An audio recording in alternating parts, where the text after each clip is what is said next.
So this is me, just practicing in my ordinary way at my ordinary practice field, using my ordinary bag. Oh, I apologize. Yeah, go for it. I thought that this was just going to be another ordinary month of learning in a new way, maybe trying a new grip, maybe playing a new course. But things took a turn from ordinary to extraordinary this month when I got a message from a professional disc golfer. Not only that, world number one, Gannon Buhr himself. Yeah, don't listen to him. It definitely wasn't Gannon Buhr. I did have a professional reach out to me though. Actually, an old friend.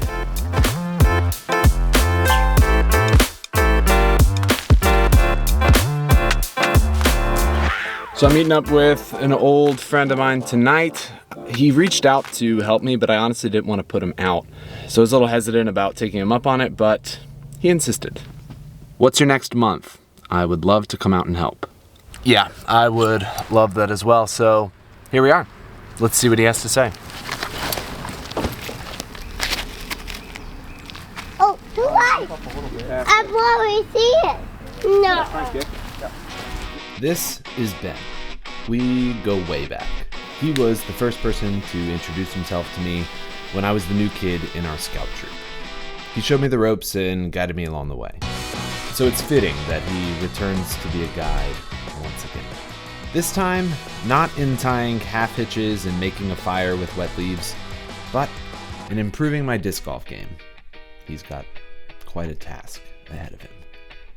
He's been a professional in disc golf since 2012, with 22 podiums and 9 career wins in the professional division. Safe to say he knows a little bit about how to improve in the sport. Yeah, you literally ran straight up towards that tree. Yeah, instead of coming right to left. Yep. Definitely better release. Yep. Yeah. Good putt. Out of your hand, good putt. What are you talking about? This guy's putting fast. I like your thought process. That's good. You're thinking of everything right. It makes it easier when I only have the backhand. If I make this, we can get ice cream.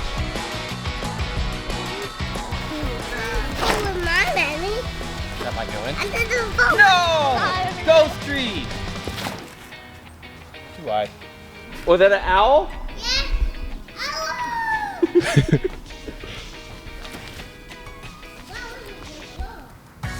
Go in. Gonna commit to the angle. Did you think about like if you're doing the wide? Yeah. Not that there. Average intermediate player. Yep. Just missing a couple tools to get back to that, to get up to that advanced spot, obviously. Every single time, my round falls apart on this hole. How's your turnover shot? There's a lot less margin for error if you're throwing a turnover shot on the left side, especially from this tee.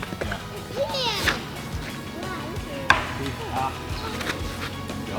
Look at that, you hit it. See what I tell you? Yeah. Throw your zone. Get up. Oh, a little bit higher. Yeah. All right, Ben. Post round. What are the thoughts for a month? What's the most needed area of work for me after watching me play? Coming out early. I think you have a pretty solid base. I think the biggest thing that will improve your game and make it go up to the next level is throwing shots that you're not comfortable with. Throwing lines that aren't directly in front of you. Sure. Never came out. Sidearm would have been a good spot for that one. If I had it. I was scared. Scared of what? The tree. What tree? There's a tree there. Easy to know that after the fact. So finding different avenues to get to the basket would definitely be something that I think you should try. Go. Oh, come on. Nice shot. My son's walking down the stairs towards the road, so we should probably go get him. Yeah, we can do that. Get comfortable being uncomfortable. He's right. My toolbox is fairly limited, as you've seen from these last few months. But I like that Ben's advice wasn't to reinvent a new throw or add a specific shot to the game, just to get comfortable in the unexpected moments that arise on a course. Because he ultimately recognized what I know about myself. I get out of position and instantly start to question and doubt.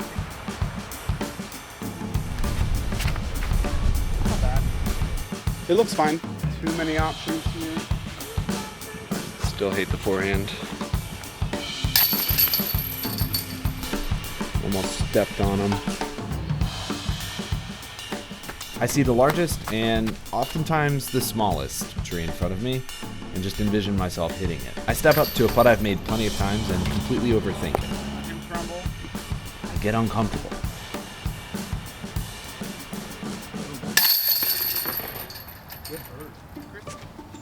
I think of a task that the boy doesn't want to face. I can't do this, he tells me. My response? Not, you're right, you can't. Instead, you're capable of so much more than you think. Take the risk. You can do hard things has become a motto I repeat to the boy. Possibly not because he needs to hear it, but because I do.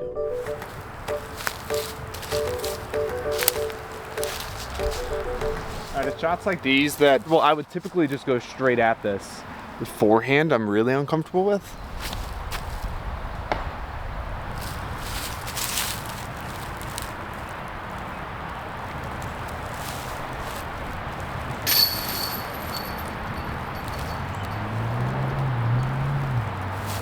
Is Ben onto something?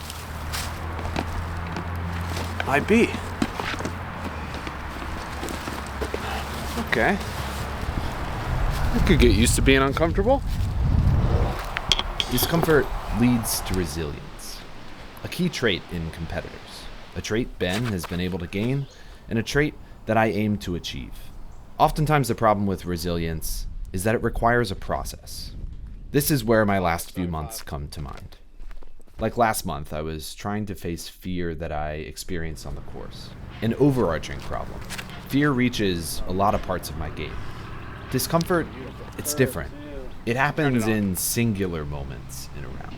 It's demanding things and discouraging me about very particular shots. There's only a couple holes out here where I'm uncomfortable on the tee. This being one of them. Good flight. You parked it. I hit the pole. Now, if I can just replicate that every time. Oh, we kicked a little bit. Oh, they said there was a giant hornet's nest over there.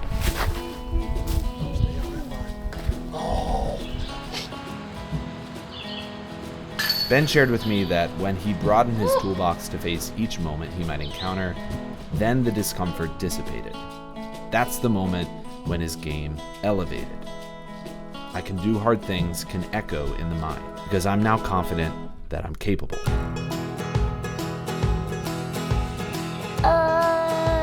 I'm doing a record for disc golf. I'm seeing who can win into basket first. A disc golf race is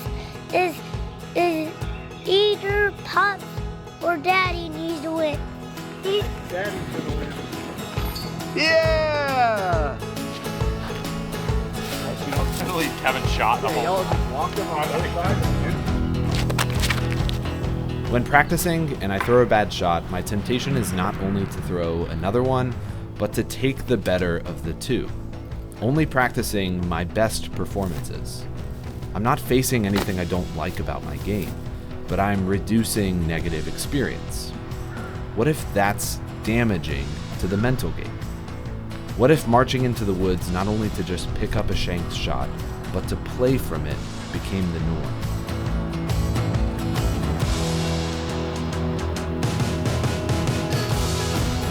I mean, I'm slightly embarrassed to say that most of the time when practicing, that's what I do. Throw multiple shots, and oftentimes take the best one.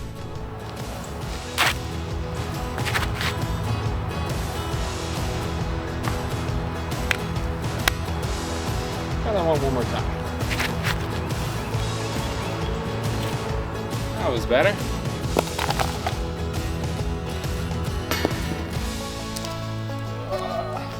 That's what I get for taking the second one. I have to learn to accept that the process is necessary. A cognitive reappraisal of bad shots, knowing I can handle it before I even step up to the line. Growing comes from embracing the process, loving the process. I've always thought about doing a month of shooting sort of like the uncomfortable shots. And I'm glad that Master Ben called it out, because I think it's actually what I needed. I've got my route on this one, but if we gotta follow Master Ben, this guy. I feel like my route works slightly better. Sorry, Master.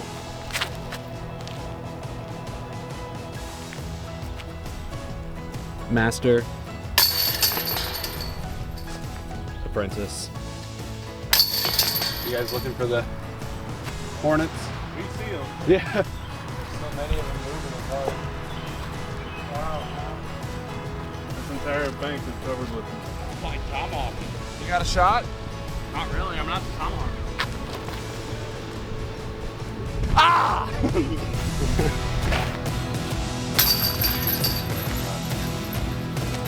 Hard fought, but you really turned it on there at the end. I really squandered it. Almost had it. The new guy made it into the bag. We're still figuring out if we like each other.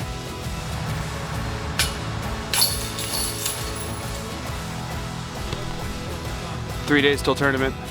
So with a month of practicing the uncomfortable shots behind me and a 2-round tournament ahead of me, I gave Master Ben a call. What's up, dude? So, been practicing what we talked about. What would be your final piece of advice? I got tournament in 3 days. So it's really funny whenever disc golf, you go play a different round, you're never gonna be in the same situation. It's very rare that you find yourself in a spot to where, I know what this is and you know what to do. Right. Disc golf's a funny thing, or a funny sport, to where sometimes you just gotta tell yourself, oh, it's just disc golf, that's just how it is. So sometimes you can lace the fairway and park the hole. Other times you're gonna hit first available and be in a spot you've never been in. I don't know if you remember when we were in Scouts, that was our motto, right? Be prepared for any situation. Anything that comes your way, you're always ready for it.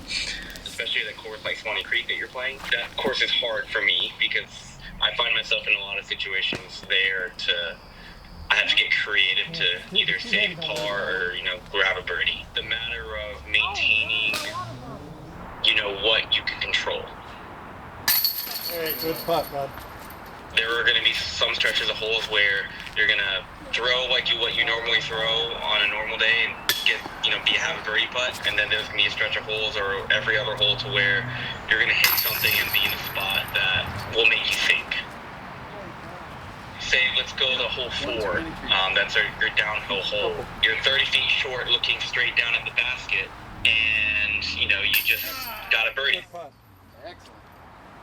You have to think, how valuable is that birdie for you down the stretch? Maybe it's best to lay up.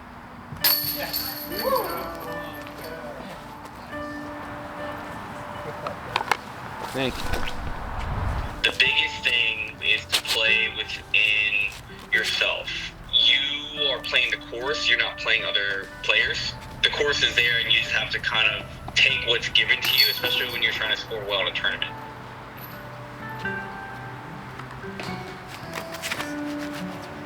Get lucky. There you go.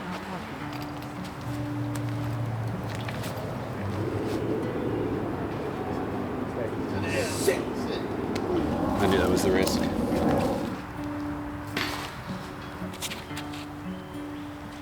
Oh, get him. Dang it, that was a good shot. Excellent shot. Oh, nice shot. Nice pull. Nice pull. It's gonna hazard the skill.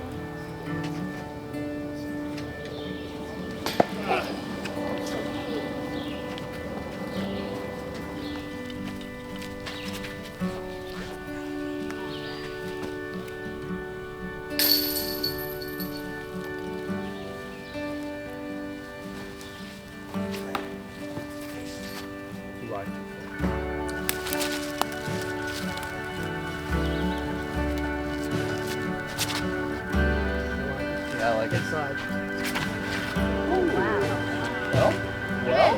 It's a 2-round tournament, so Take notes on that. I think what we were talking about is what was going to win. I think what's going to win out there is going to be about 10 to 12 under.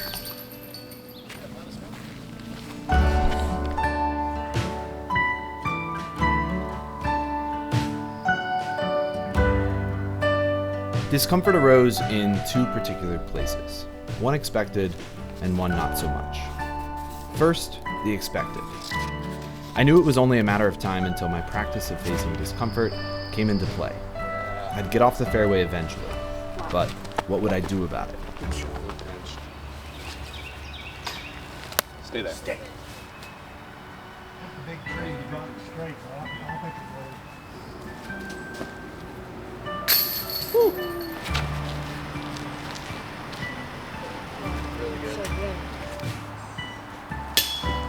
Stay there.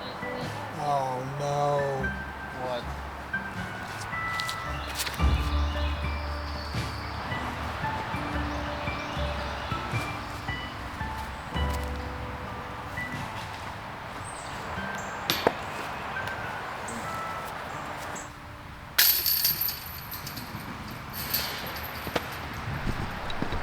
Most of the time, I was honestly quite pleased with how I thought on my feet.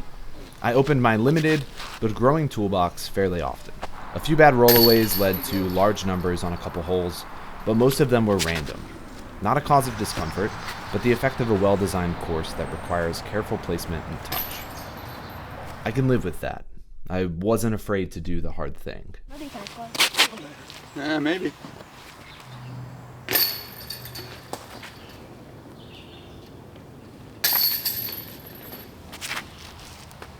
Good line.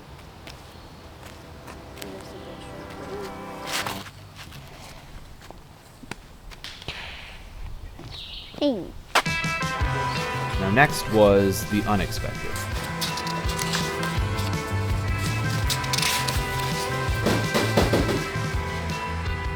I was on a card with 3 players who were at least a third of my age.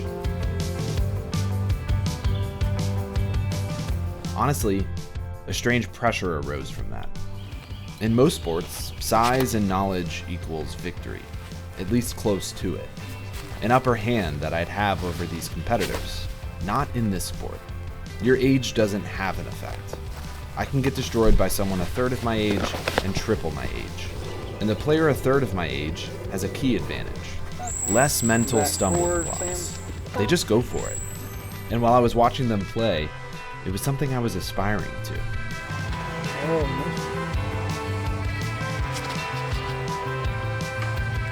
got a low window.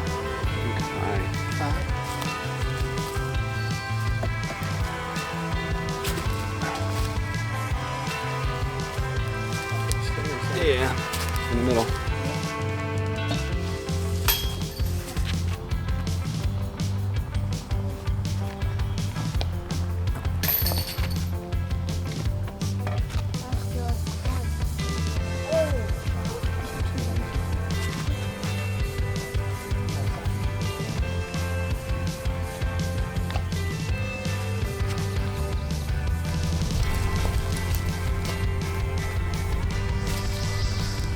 Got a line going. A little bit.